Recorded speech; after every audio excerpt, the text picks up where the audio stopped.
Hello, everyone, and welcome to another episode of DABCC Radio. As always, we have a great show for you today. We have a continuation of an audio podcast we just did with the Kaviza guys and a gentleman named Kumar, who is one of the founders of Kaviza. And this is a really neat solution. I'm so excited, and I wanted to not just talk about it on the audio, but show it to you.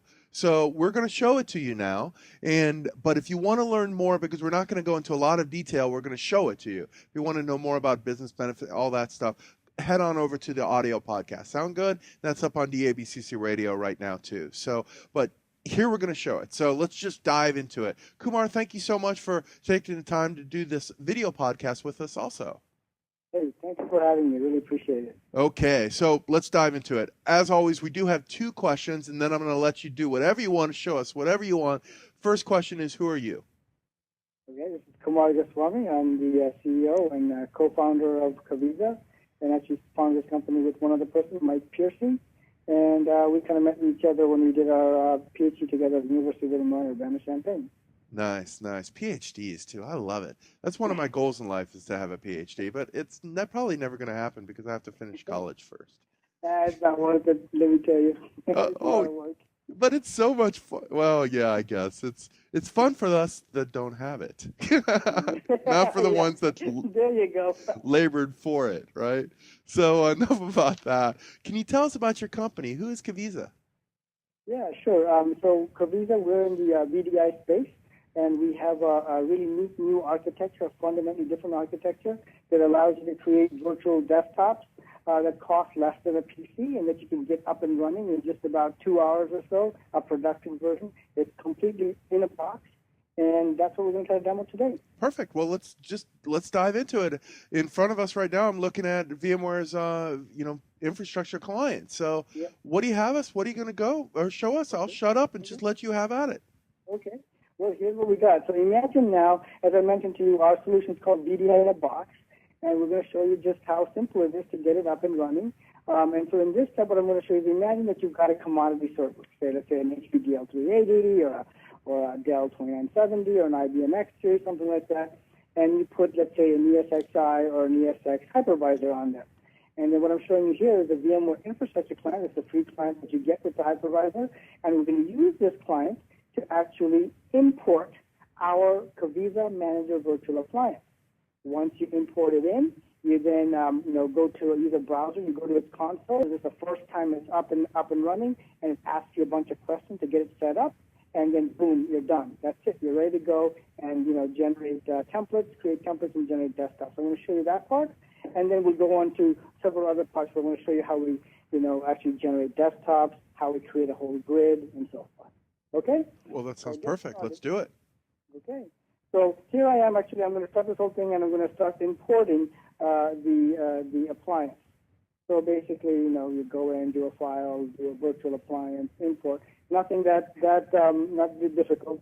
And then, obviously, hopefully, you've already downloaded our appliance from the website, put it on a file system somewhere, and now you just basically import it. And then after you import it, of course, you got to highlight it, power it on. And, it takes a little while to power up, and then once it's powered up, it's ready to go. So now what I'm showing you is that I've got point the browser at the console, and once I do that, I answer a couple of questions. First, I got to tell a little bit about the hypervisor.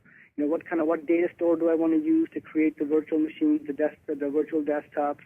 What VM network do I want to use for the desktops? Things like that. And that's it. Once I'm done with that, it makes sure that it has everything it needs. And then it asks me questions about creating this grid, the fabric that I was telling you about.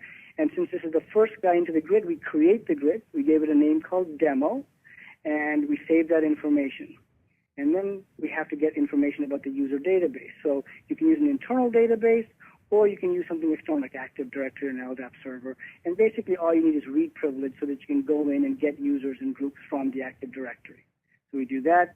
And finally, since you use DSX, you can actually synchronize with Virtual Center. We're not going to do that here, and we're just going to turn that off. And as you can see, what you've done is just that. And so now, what you're seeing here in the console, in the grid tab, is that the Alpha 1 server that we just brought in is activated. There's nothing going on. There's no desktops, nothing. Everything's idle. But it's now inside the grid. And so now you've got one server in the grid. So what I'm going to do now is show you how I bring in some additional servers into the grid. So you can see how do I extend the grid and increase the capacity. Now, I'm not going to go through the VIC part and import the appliance every time. I've got a couple of other ones ready to go. So I'm going to show you how I do that. So for the second server, which is going to be called Alpha 3, what I'm going to do is go directly, it's already been imported, so I'm going to go directly into its console and start configuring it. So here we are, actually, as I was saying, we've got the second server. It's going to be called Alpha 3, and I'm in its console right now, and I'm just about to log in. I've already imported, like I did the first one, Alpha 1, so I'm not going to show you that part. And here we go. We're going to log in. And this time you'll see there's just two steps. I still got to specify its specific hypervisor, what data store I want to use on its hypervisor. This one you'll notice has two data stores, so I'm going to pick the one that I want. And then again, same with the networks. And now when I specify the grid information, instead of creating a brand new grid, I'm going to actually join the existing grid. So I click join the grid. And now what I'm going to do is give the IP address or DNS name and show that I have admin privilege into that first Kaviza manager in the grid. And so now they start talking to each other, and basically it should be done, and we are now in the, once the setup is complete, we're in the grid. So as you can see, very, very simply, it's point and click interface, we were able to actually get two servers in the grid. They're both activated. They're not doing very much right now, but they are actually talking to each other. They know about each other's existence, and now they're going to be ready to share information with each other. And finally, I'm going to switch to another screen because I've got a third one that's actually going to put into the grid, and I'm not going to go through all these processes again, but I'll show you what it looks like once it's inside the grid, and then we'll go through, what it looks like once it's in the grid. So here I've got, three servers in the grid, and what I'm going to do is kind of go under the hood and show you exactly what's happened. So Alpha 4 has just been brought into the grid, and it doesn't know anything. It's essentially empty. And so I'm going to click on those folder icons, as you can see there, and these folder icons will tell you about the templates that it has. Now, the templates are, again, master images from which you create desktops. So you can imagine there's an accounting template, a finance template, and in fact, I think that's what we have in here. So again, Alpha 1, Alpha 3 are already in a grid called demo. Alpha 4 has just joined, and so let's just take a look at what's going on inside Alpha 4. So as you can see here, Alpha 4 is saying that, hey, look, I know there are two templates out there called accounting and finance, and I'm waiting for them because I know I don't have them yet, okay? So that's what you see when you look at Alpha 4. Now let's go to Alpha 1, and let's see what Alpha 1 says. And Alpha 1 is saying, okay, look, I know you just joined. I'm going to take the accounting the accounting template, and I'm going to prepare it and send it to you. And simultaneously, you'll see that Alpha 3, meanwhile, if you click on it, is doing just the opposite. It's saying, hey, I'll take the finance template and send that to you. So like that, you can see how automatically you brought in an empty server, and our solution starts automatically populating the new server with the templates that it needs so that it can actually, begin to be a productive member of the grid and be able to create desktops. So now what I've shown you so far is how easy it was to get the first server up. I showed you how we bring in additional servers, Alpha 3 and Alpha 4, and how they talk to each other and get prepared and move all the key information and templates around. And in fact, the templates were accounting and finance. I'm not going to go into how we created the templates. That may be for time for another demo. What we're going to show you today is actually how you, given that the templates are there, how you actually generate desktops from it. And you'll notice that you don't have to actually specify what you put on what server. It's just simply a matter of specifying, how many you want. So I'm going to click on the accounting template, and you can see from this template there's many things that you can do on this template. You can, for example, specify the size of the desktops created from the template, what local devices you can attach to the template, and also policies on how, when they're refreshed from the template. So if you patch the template, should you patch and refresh the desktop instances? All these things are controllable. I'm going to leave those things all as defaults for now, and I'm going to say, look, I want to create 9 desktops and pre-start 6 of them.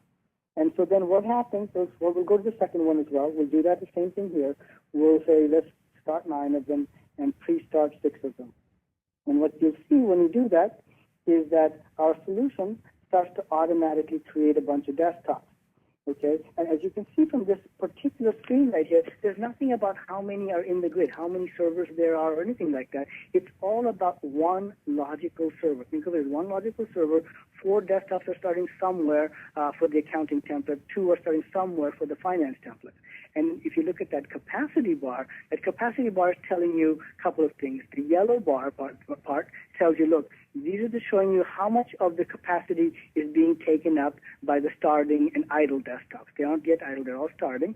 And how much is being taken up, the green one tells you the total capacity being taken up if the maximum number of desktops were created. In that case, it's 9 accounting desktops and 9 finance desktops. In this case, of course, for the sake of this demo, I'm using a very simple workstation, so it doesn't have a lot of capacity, but you can kind of get a sense of how this all works. We can see how this is all about the grid and not about the specific servers in the grid.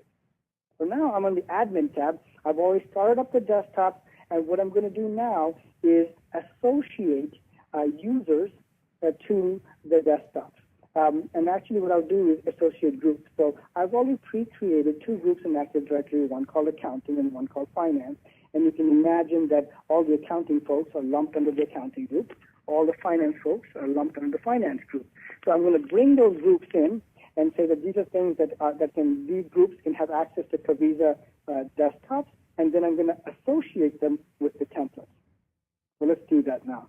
So you've got administer groups. I'm going to click on this, and there it is. So I'm going to add the accounting group, or the finance group, I guess in this case. And then you'll see that it goes out and quickly gets the description from Active Directory and validates that such a group actually exists. So it's tied in with Active Directory, and we did that during setup. So we're done with those 2 groups, and now I'm going to assign groups or users to the desktop template. So this is the screen that allows us to do that. I'm going to go to the group screen, and I'm going to assign the accounting template to the accounting group, and the finance template to the finance group. And that's essentially all that you need to do to be done with it. So I'm going to stop here for a second. So this is what it takes. And now what I'm going to do is go into the grid and just look at and see what's going on inside each server. I mean, who's doing what in there, and have we created all the desktops as yet or not. And so you see from the grid view now, you're actually seeing again that there's Alpha 1, Alpha 3, and Alpha 4 in the grid. And you can see that the Alpha 1 desktops are just starting up, and the Alpha 3s and Alpha 4s are already ready to go. And the reason for that Alpha 1 has more is because Alpha 1 is a bigger server, but you can kind of see what's going on. So that's it. So now what I'm going to do is the desktops are ready, the associations have been made, and just to show you what the user experience is like, I'm going to log in as one of those users, an accounting or a finance group user, and you kind of get a flavor for how this is done. And what we're showing you here is that we have a web-based login screen, and you basically log in there, and we'll fire up a particular, what can I say, a session. In this case, it's going to be an RDP session. We're going to put in his password, and just like regular situation, he hits OK, logs into the desktop, and the desktop gets generated and it loads its personal settings, and you're ready to go. So this is sort of the overall, if you would say, the user experience. And what I'm going to do now is actually flip back to the console so you can kind of see what you see in the console. And if you look at that in the user section, there's Fred logging in, and now Fred has already logged in. So this is basically the way it goes. So what I want to show you now is I've showed you the users have logged in, and actually I've logged in a bunch more users, and I'll show you that in a minute. But basically, again, I've got those same 3 servers. They're activated. They're working. As you can see, there's 2 active users on each server. So it says the desktop's active. Alpha 1's got 2, Alpha 3's got 2, Alpha 4's got 2, right? And there's a couple of additional new desktops sitting around waiting for additional new users as they come on. Now, they don't know this, but what we're going to do is we're going to go into the Alpha 3 and look inside it and see who are actually logged in. And then what I'm going to do is flip over to the VMware console and actually power down Alpha 3. Not inside Kaviza, but outside, so that way you can see that the Kaviza managers have no idea of knowing that this is actually happening. And then I'll show you actually how it figures it out or what actually happened. So we're looking inside Alpha 3, there's Allison and Farley in there. These are accounting templates. We're getting a server-specific, Alpha 3-specific view. Now, while it's still running, I'm on VIC right now. I'll switch to this console, and I'm going to shut down Alpha 3. Now, the Kaviza managers in the grid have no idea I'm doing this. Okay, so it shuts down, hopefully. It looks like it has powered down. Okay, so now we powered it down. So here we are now. As you can see, it takes a little time for the system to realize that alpha 3 has gone down because they're sort of pinging and giving it extra chances to make sure it is really down, and now it finds that it's missing. Once it finds that it's missing, as you can see, the other servers have taken up the slack. So alpha 1 is starting 2 new desktops, and alpha 4 is starting 1 extra desktop. They're already pegged at about 100%, but they have to pick up the slack because alpha 3 is now missing. And so this is how you see how it's automatically just going ahead and taking into account and managing the entire grid by itself and taking into account failures and so forth and adjusting based on what's going on in the system. And this is what we're saying, that we're putting this level of automation to make it very, very simple. So to summarize, what I showed you at the very beginning was just you basically bring in a virtual appliance, use something like the VMware infrastructure client, import it, power it up, answer 3-4 questions, and it's ready to go. To bring in additional servers into the grid, do the same thing, but this time you answer only 2 questions, information about its hypervisor, and then you point to any server in the grid. And then it comes in and it automatically becomes a part of that grid. And we showed you also that when you create these desktops and so forth from templates, and I didn't show you how to create the templates, but assuming that you have them created, from those templates when you create the desktops, they naturally and automatically load balance across the grid based on the capacity of the servers and based on how much it's being used at that time. And then I also showed you how, how you could actually go in and sort of pull the plug on the server and how the other servers automatically react and take up the load. So hopefully this gives you an idea of how a Kaviza VDI-in-a-Box works and how actually it's very, very simple and how you can very dynamically add servers to add to capacity and even take away servers, in the event of failures or actually if you want to bring it down for maintenance and so forth. So that's it, Doug. That's what I thought would be of interest to you guys. Well, perfect. I definitely enjoyed it, and I hope everyone else out there did too. So if you guys would, if Kumar, if they're out there and they like it and they're like, well, this seems cool, and they want to learn more, what do they need to do?